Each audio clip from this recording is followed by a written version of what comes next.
Speaking of the flu and staying healthy, it may be also a good idea to bundle up this week. That's right, Xavier. And here to tell us more, let's check in with our weather anchor, Caroline Chang. What do you got for us, Carol? Thank you, Xavier and Angela. In the famous words of our EP Wong, it is break out. I had to layer up today. I was heading into the studio, and that definitely shows true with our current weather conditions here in Orange showing a 68 degrees, which for Southern California is quite chilly.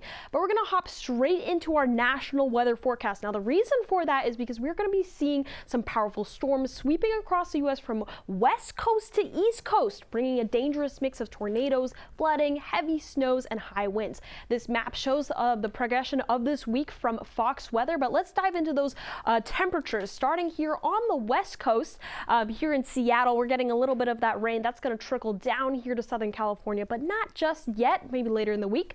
Moving here to the middle of America, this is where the heaviest parts of the storm are.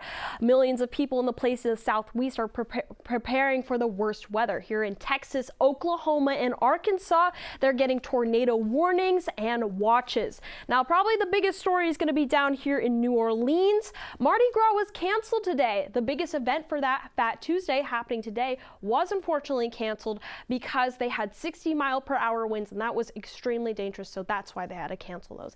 Now, let's move over here to the East Coast. Now, those storms are not quite pushing over here just yet, but we'll see that happen about later into this week.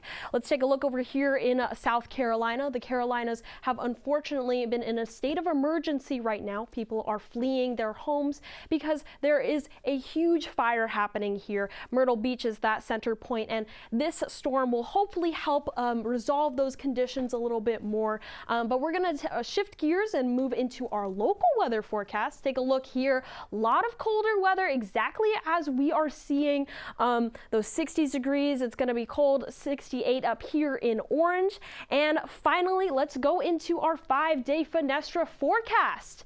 And once again, as you can see, today is going to be that last day of sun, but then the rain's going to come in Wednesday and Thursday. But don't worry, Wednesday, it's only going to affect your evening commute, but then it'll dry up here. So what do I recommend? I recommend bringing in a jacket and an umbrella in your car just to stay cool. But that is all I have for you. Stay warm and dry out there for the first time in the studio. I'm Caroline Chang, and this has been the weather.